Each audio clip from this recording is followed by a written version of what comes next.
Assalamualaikum warahmatullahi wabarakatuh. Waalaikumsalam warahmatullahi wabarakatuh. Bismillahirrahmanirrahim. Alhamdulillahirabbil alamin. Alhamdulillahirabbil alamin. Puji syukur yang tiada henti-hentinya kita panjatkan kehadirat Allah Subhanahu wa taala yang telah memberikan kesehatan dan kekuatan kepada kita semua sehingga kita dapat berkumpul di dalam ruangan ini. Dan seterusnya salawat beriring salam kita sampaikan kepada junjungan kita yakni Nabi besar Muhammad SAW yang merupakan contoh tauladan bagi kita semua untuk berakhlakul karimah. Yang terhormat Ibu Kepala Sekolah SDN 125 Kota Kampung Dalam dan seterusnya Bapak dan Ibu Majelis Guru SDN 125 Kota Kampung Dalam. Baiklah, pada kesempatan ini saya akan mensosialisasikan ilmu atau materi yang saya peroleh dari program Guru Penggerak, yakni mengenai modul 1.1 dan 1.4. Di modul 1.1 yaitu mengenai refleksi filosofis pendidikan Ki Hajar Dewantara. Sebagaimana kita ketahui, Bapak Ki Hajar Dewantara merupakan Menteri Pendidikan yang pertama. Beliau dikenal dengan Bapak Pendidikan Nasional Indonesia. Hal ini dikarenakan beliau telah memperjuangkan warga pribumi untuk mengenyam pendidikan di masa kolonial Belanda. Beliau mendirikan sebuah perguruan tinggi yang bernama Taman Siswa. Berkat perjuangan beliau untuk mengenang jasa-jasanya, setiap hari kelahirannya yaitu tanggal 2 Mei diperingati sebagai Hari Pendidikan Nasional Indonesia. Nah, adapun intisari dari pemikiran Bapak Ki Hajar Dewantara ini, yang pertama adalah pendidikan tempat persemaian benih-benih kebudayaan. Maksudnya kebudayaan yang kita mimpikan dan peradaban yang kita cita-citakan ini, fondasi utamanya ibu-ibu adalah pendidikan. Karena di pendidikan ini tempat ruang berlatihnya nilai-nilai kemanusiaan. Untuk itu, maka pendidiklah tempat untuk mewariskan kebudayaan ini. Yang kedua adalah kodrat alam dan kodrat zaman. Kodrat alam yaitu berkaitan dengan sifat dan karakter anak yang berada di lingkungannya, berdasarkan lingkungannya.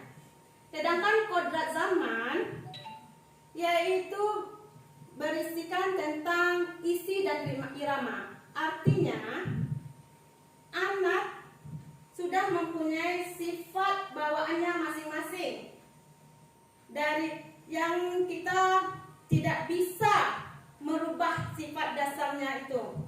Hanya kita bisa membimbing, mengarahkan dan menuntunnya. Sebagaimana kita ketahui Bapak Ibu semua, kodrat anak adalah bermain. Jadi sebagai pendidik kita harus bisa bagaimana mengintegrasikan pembelajaran ini dalam bentuk permainan atau dengan istilah belajar sambil bermain atau bermain sambil belajar. Karena itu merupakan kodrat anak. Dan kita harus disesuaikan pula dengan perkembangan zaman pada saat ini. Dan seterusnya adalah merdeka belajar. Merdeka belajar ini sesuai dengan tujuan pendidikan menurut Ki Hajar Dewantara adalah anak ini diberi kebebasan yang seluas-luasnya untuk berkarya sesuai dengan potensi, bakat, dan minatnya. Kita harus mengarahkan kemana, diarahkan kemana. Misalnya ada bakatnya ingin melukis, kita arahkan ke melukis. Kalau ada bakatnya ke sepak bola, kita arahkan ke sepak bola. Jadi kita memberikan kemerdekaan kepada mereka. Dengan artinya kita yang mengarahkan dan menuntunnya.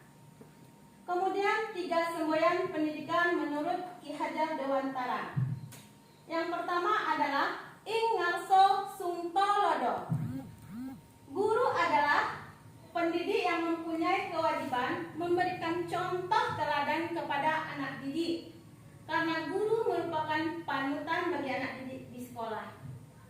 Nah, jadi untuk itu sebagai guru kita menjadi contoh teladan. Misalnya, kalau anak kita suruh datang cepat, kita duluan yang lebih cepat datang daripada anak. Itu merupakan contoh teladan. Dan bagaimana kita bertutur kata yang seharusnya, sehingga anak pun menjadi dan kita pun menjadi contoh bagi anak kita. Yang kedua adalah ing madya mangun karso. Nah, ini maksudnya guru adalah pendidik yang selalu berada di tengah-tengah muridnya, menuntun dan menyemangati anak didik untuk terus berpartisipasi dan berprestasi. Ketiga adalah Tuturi Handayani. Guru adalah pendidik yang terus-menerus memberikan dorongan yang nantinya yang bisa menciptakan motivasi bagi anak didik dan menuntun mereka membuat keputusan dan menguatkannya. Kemudian profil pelajar Pancasila. Ini yang pertama, profil pelajar Pancasila itu yang diinginkan pemerintah yang sesuai dengan pemikiran Bapak Ki Hajar Dewantara, yaitu beriman, bertakwa kepada Tuhan Yang Maha Esa dan berakhlak mulia. Nah, maksudnya di sini kita melakukan pembiasaan di sekolah, yaitu agar dia bisa nantinya menerapkan kesehariannya di rumah. Misalnya pembiasaan di sekolah kita adakan sholat duha misalnya, atau bersalam ketika masuk kelas, kemudian membaca ayat pendek yang seperti yang sudah kita lakukan. Itu merupakan pembiasaan. Dengan terbiasa menerapkannya, mudah-mudahan nanti anak kita bisa menjadi anak yang beriman dan bertakwa serta berakhlak mulia. Yang kedua, bernalar kritis. Ini maksudnya pelajar yang bernalar kritis ini mampu secara subjektif, dia mampu berpikir terhadap informasi yang diterimanya. Berpikir, jadi ada menimbul pertanyaan-pertanyaan yang di kepalanya. Kemudian yang ketiga adalah berkebinekaan global. Ini maksudnya pelajar yang mampu terbuka terhadap budaya-budaya yang masuk, tapi dia tetap mempertahankan nilai-nilai luhurnya. Yang keempat, mandiri, yaitu pelajar yang bertanggung jawab atas proses dan hasil dari belajarnya. Misalnya di sekolah kita mengajarkan kepada anak-anak merawat tanaman. Nah, nanti dia bisa mandiri di rumahnya, dia bisa juga merawat tanaman. Nah, itu tujuannya. Kemudian kreatif. Ini maksudnya pelajar yang kreatif ini mampu memodifikasi dan menghasilkan sesuatu yang orisinal sehingga dan bermanfaat. Contohnya misalnya di pelajaran kelas 6 ada pelajaran rangkaian seri. Dengan mempelajari rangkaian seri sederhana, dia bisa membuat senter atau membuat mainan atau boneka yang menggunakan lampu. Nah, di situ jadi dia bisa kreatif dengan pelajaran yang kita berikan, bisa mengembangkannya. Modul budaya positif lagi ya Ibu, modul 1.4. Nah, budaya positif atau ekosistem positif ini adalah penggalan dari perkataan Bapak Ki Hajar Dewantara. Kita ambil contoh perbandingan dengan hidup tumbuh-tumbuhan seorang petani. Dalam hakikatnya sama kewajibannya dengan seorang pendidik yang menanam padi. Misalnya hanya dapat menuntun tumbuhnya padi, ia dapat memperbaiki kondisi tanah, memelihara tanaman padi, memberi pupuk dan air, membasmi ulat-ulat atau jamur yang mengganggu hidup tanaman padi dan lain sebagainya. Nah, ini menjelaskan kita ini Ibu ibarat petani menanam padi. Perannya sebagai petani dan anak adalah sebagai padinya. Bagaimana kita merawat anak, menuntun, mengarahkan dan membimbingkannya agar menjadi yang lebih baik. Ini ada budaya positif, lingkungan positif, keyakinan kelas dan peraturan kelas. Peraturan kelas ini merupakan dasar dari pembentukan keyakinan kelas. Nah, keyakinan kelas yang telah disepakati akan menciptakan lingkungan positif yang aman, nyaman jika itu dikerjakan oleh semua warga kelas. Jika dikerjakan oleh seluruh warga kelas, maka akan terbentuklah budaya positif. Nah, ini keyakinan kelas itu, Ibu. Yang pertama, nilai kebajikan atau prinsip universal yang disepakati bersama. Keyakinan akan memotivasi murid secara intrinsik dari dalam, Ibu. Kemudian murid akan lebih tergerak menjalankan keyakinan daripada harus mengikuti serangkaian peraturan. Nah, ciri-ciri keyakinan bersifat universal, dibuat dalam bentuk positif, tidak terlalu banyak, agar mudah diingat, sesuatu yang diterapkan, semua warga kelas ikut berkontribusi membuat keyakinan kelas. Nah, ini Bu, ini di kelas kita buat ini Bu, prosedur pembentukan keyakinan atau kesepakatan kelas. Yang pertama, Ibu, kita mempersilahkan murid-murid di kelas untuk bercurah pendapat tentang peraturan yang perlu disepakati di kelas. Yang pertama, kemudian kita catat semua masukan para murid, mungkin di papan tulis atau di kertas besar. Nah, semua anggota kelas itu Ibu-ibu harus berpartisipasi. Nah, kemudian susunlah keyakinan kelas sesuai prosedur pembentukan keyakinan kelas. Gunakan kalimat positif. Nah, Ibu, kalau kita membuat keyakinan kelas itu tidak boleh kalimat negatif. Misalnya, tidak boleh membuang sampah di sembarangan. Itu salah ya, Ibu. Itu kalimat negatif. Kita membuat positif, menjadikan budaya positif dengan kalimat positif. Tinjau kembali curah pendapat yang telah dicatat. Ajak murid untuk menemukan nilai-nilai kebajikan atau keyakinan. Tinjau ulang keyakinan kelas bersama-sama. Kemudian setelah itu, tinjau ulang ini maksudnya yang banyak kan ada, kita mungkin membagikan kertas untuk membuat keyakinan kelas, atau mungkin mereka menuliskan di papan tulis. Jadi kan ada yang sama pendapatnya Ibu. Dan itu maksudnya ditinjau ulang, yang mana yang kita ambil.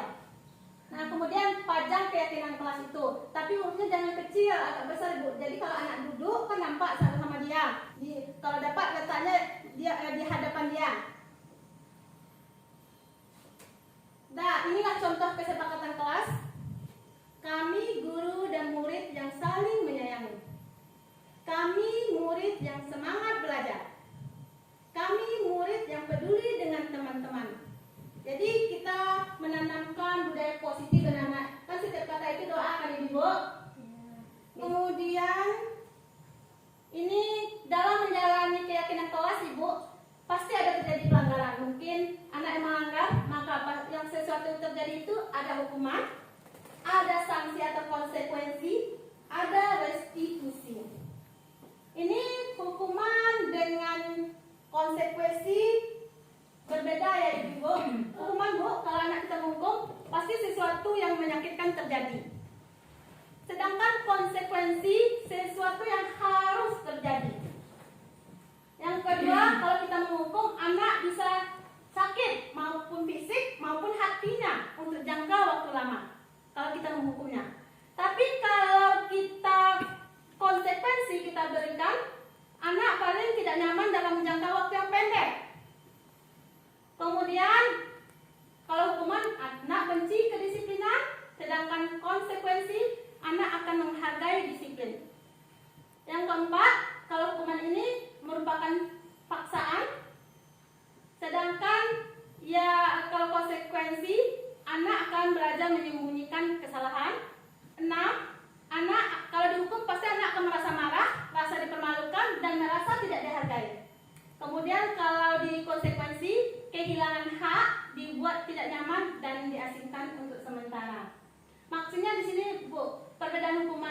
konsekuensi itu, misalnya anak terlambat ketika tidak mengikuti upacara bendera. Nah, kalau hukuman sesudah upacara bendera anak yang terlambat mungkin hormat bendera selama 5 menit.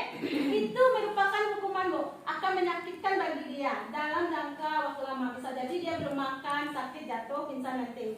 Mungkin karena fisiknya lemah, bisa jadi dia akan menaruh dendam kepada kita. Sedangkan konsekuensi kalau dia melanggar peraturan tadi, dia tidak berbaris, kita suruh dia berbaris di bawah. Ketika kita upacara bendera, itu konsekuensinya dia berbaris di bawah. Kita selesai, dia juga selesai berbaris. Jadi kita sama-sama berbaris. Mencatat 100 kali di dalam buku kalimat, saya tidak akan terlambat lagi karena terlambat ke sekolah. Ini hukuman atau konsekuensi, Bu? Bapak Ibu? Hukuman.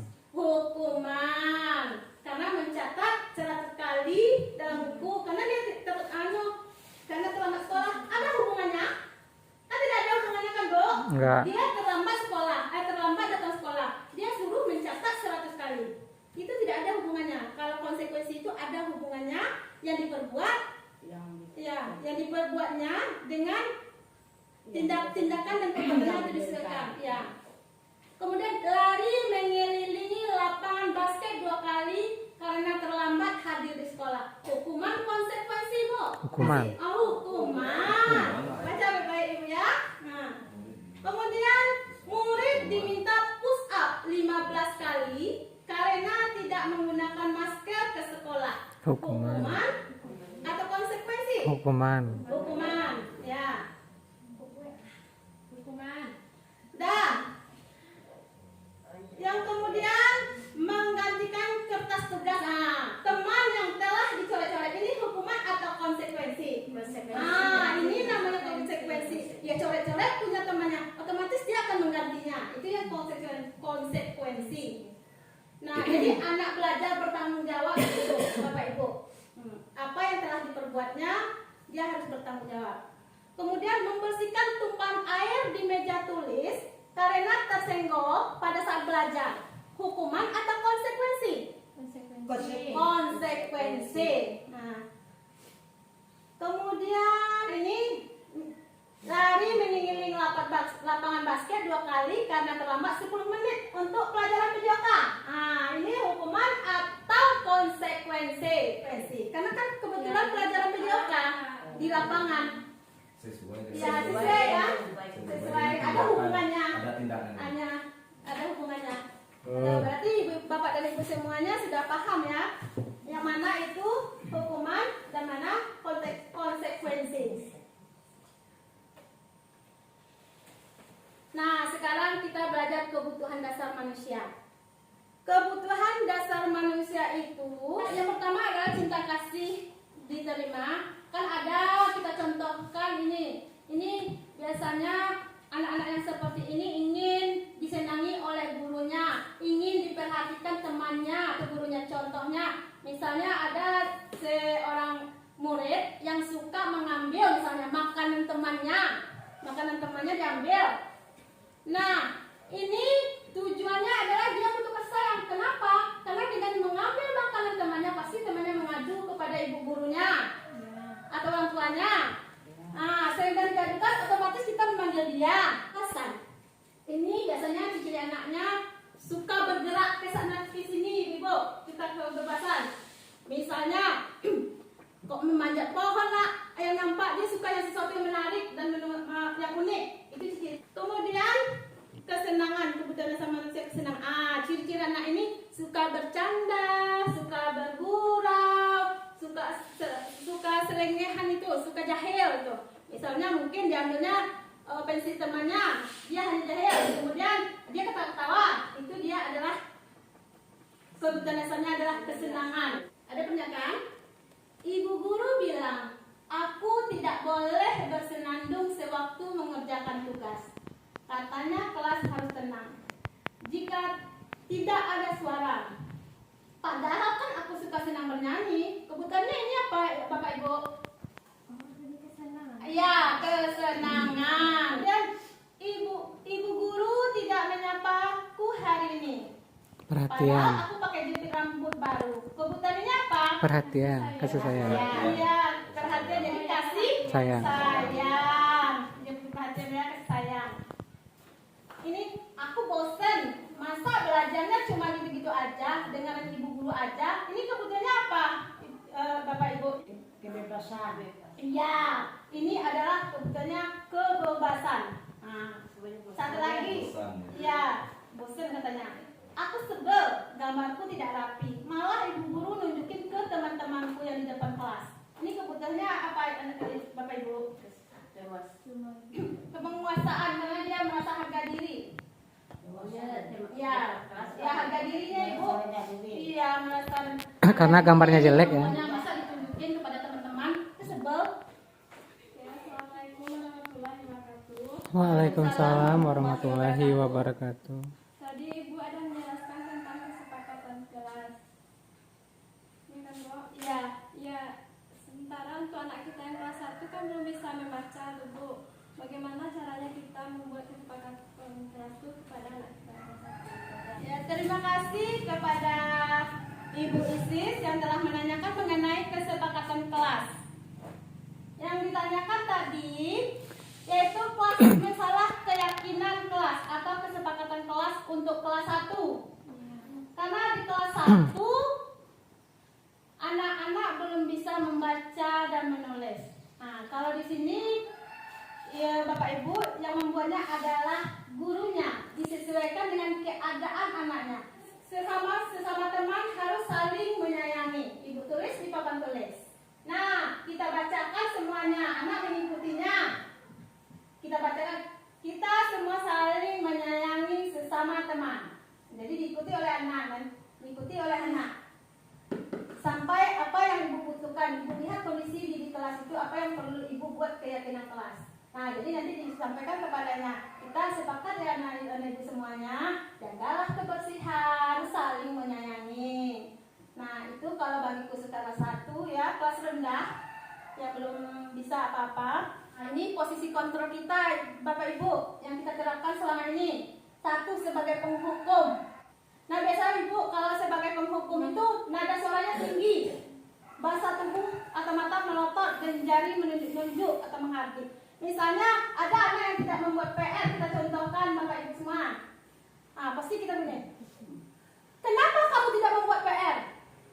Apa kerja di rumah? Nah, seperti itu ya Bapak Ibu. Jadi itu namanya kita guru sebagai penghukum. Ini akibatnya Ibu, kemungkinan murid akan marah, mendendam, atau agresif. Mungkin jika dia sedang duduk, dia pasti mencoret-coret buku atau mejanya ketika kita sedang marah-marah seperti itu.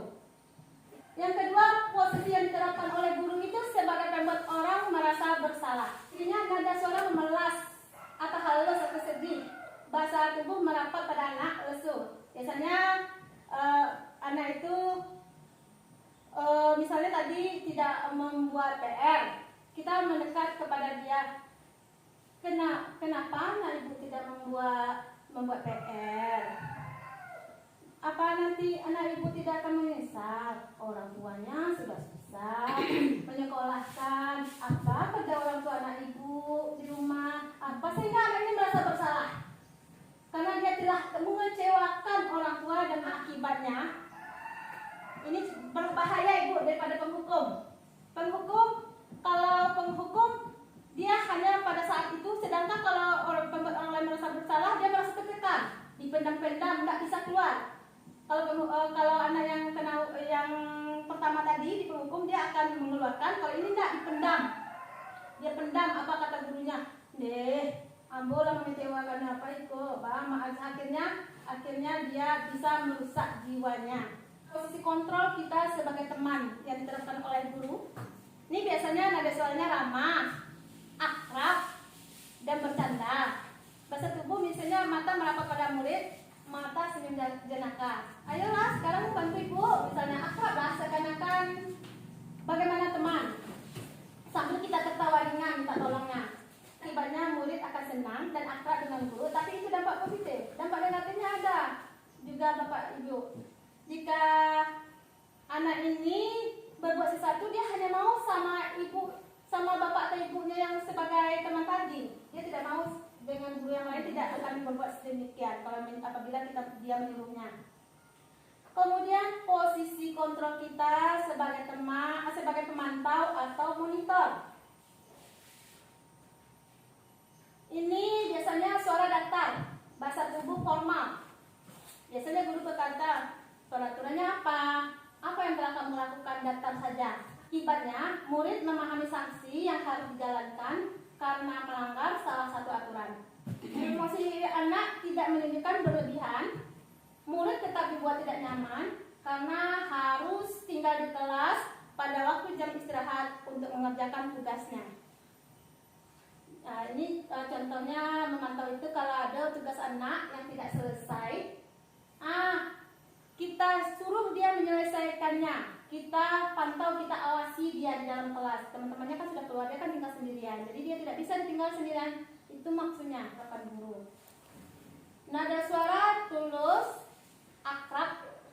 Ini tulus, bahasa tubuh tidak kaku, mendekat ke murid. Ini murid diajak untuk menganalisis kebutuhan dirinya maupun orang lain. Guru membimbing murid untuk dapat mengatur dirinya dan mengembalikan murid ke kelompoknya dengan lebih baik dan kuat. Biasanya guru berkata, apa yang kita yakini? Nah, kita kembali ke keyakinan kelas. Apakah kamu meyakininya? Nah, akibatnya murid dapat menjadi pribadi yang mandiri dan bertanggung jawab atas segala perilaku dan sikapnya, yang pada akhirnya dapat menciptakan lingkungan positif, nyaman, dan aman. Ini maksudnya ini sesuai pertanyaannya dengan keyakinan kelas ya, yang kita buat tadi. Nah, dari 5 posisi kontrol ini, Bapak Ibu semua, apa yang lebih bagus posisi kita sebagai guru? Iya, manajer. Ini nama kita sebagai manajer yang lebih baik. Ini anak belajar bertanggung jawab. Tadi kan ada restitusi. Apa itu restitusi? Ini kalau tidak bisa dengan konsekuensi lagi, kita buat restitusi lagi. Adalah proses menciptakan kondisi bagi murid untuk memperbaiki kesalahan mereka, sehingga mereka bisa kembali kepada kelompok mereka dan dengan karakter yang lebih kuat. Nah, ini ciri-ciri restitusi, bukan untuk menebus kesalahan, namun untuk belajar dari kesalahan. Yang kedua, memperbaiki hubungan. Yang ketiga, tawaran, bukan paksaan. 4, restitusi menuntun untuk melihat ke dalam diri. Kelima, restitusi mencari kebutuhan dasar yang mendasari tindakan. Yang keenam, restitusi diri adalah cara yang paling baik untuk memperbaiki diri. 7, restitusi fokus pada karakter, bukan tindakan. 8, restitusi fokus pada solusi. 9, restitusi mengembalikan murid yang berbuat salah pada kelompoknya. Nah, misalnya dia sering terlambat ya. Yang pertama itu menstabilkan identitas namanya. Untuk membuat murid yang merasa gagal karena berbuat salah menjadi positif terhadap dirinya. Misalnya, kalau di sini biasanya guru berkata berbuat salah itu hal yang manusiawi. Tidak ada manusia yang sempurna. Bapak, ibu juga buat salah. Nah, kita bisa menyelesaikan permasalahan ini. Nah, tidak apa-apa ibu terlambat. Nah, seperti itu ya, kita stabilkan identitasnya agar dia tidak, supaya hilang ketakutannya itu, kita stabilkan. Kemudian validasi tindakan yang salah.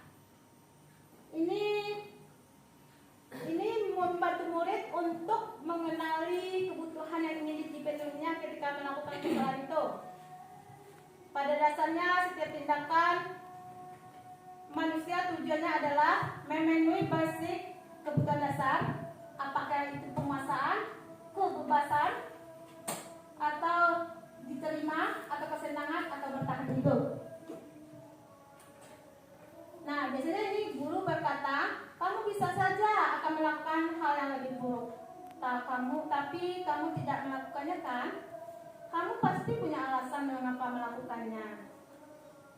Apa yang penting bagi kamu? Itu langkah kedua yang kita lakukan, yaitu ketika kita melakukan restitusi, upaya penyelesaian masalah, pertanyaan-pertanyaan yang kita ajukan.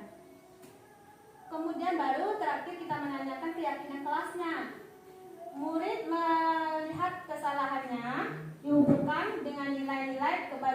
yang diyakininya. Mendasari manusia berinteraksi dengan orang lain. Nah, ini guru berkata, apa nilai yang kita percaya di kelas atau sekolah kita?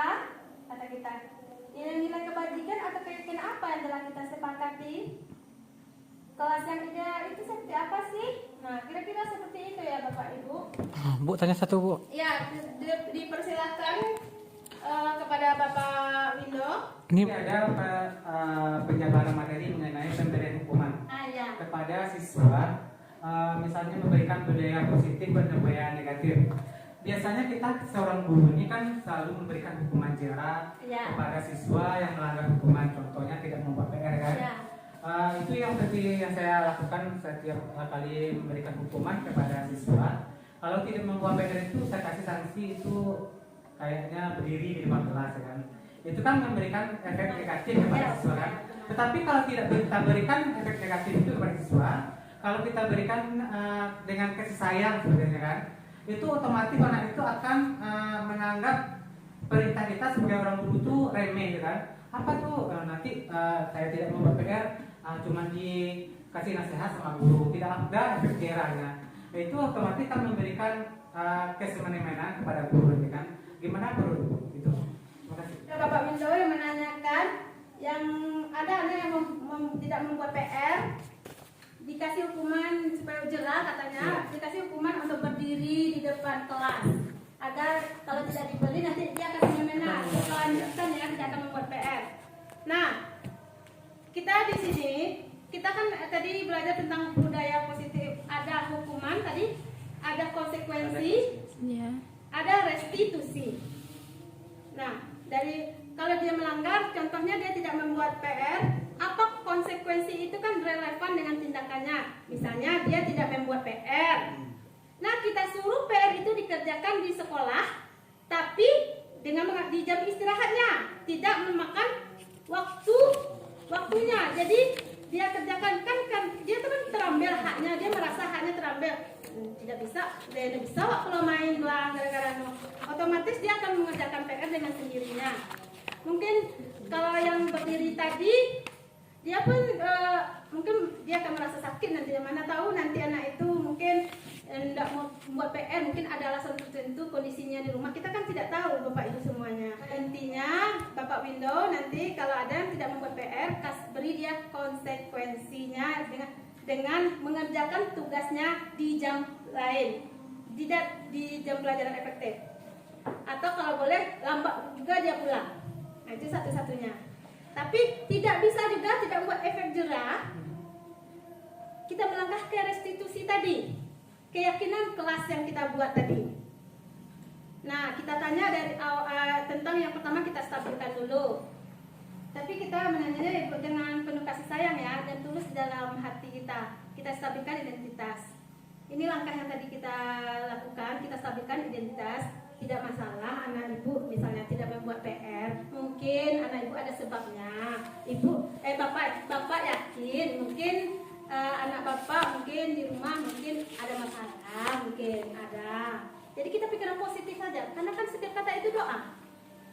Nah, kita stabilkan dia supaya dia tidak cemas. Kemudian langkah kedua, ini yang tindakan yang salah tadi, baru kita dari situ kita lihat kebutuhannya mungkin ini apa kebutuhan yang diingininya, mungkin dia ini kalau dilihat mungkin butuh kasih sayang ya, kita bisa kita sampaikan kepada dia, kita tanya apa keyakinan kelas yang kita buat selama ini, kerjakanlah PR. Semoga beri semangat, semoga anak ibu mengerjakan PR dan anak ibu berhasil menjadi orang yang sukses. Jadi itu saja, terima kasih atas partisipasi Bapak dan Ibu semua. Dan saya mohon maaf jika ada kesalahan dan kekurangan, maklumlah saya masih belajar. Dan saya akhiri dengan wabillahi taufiq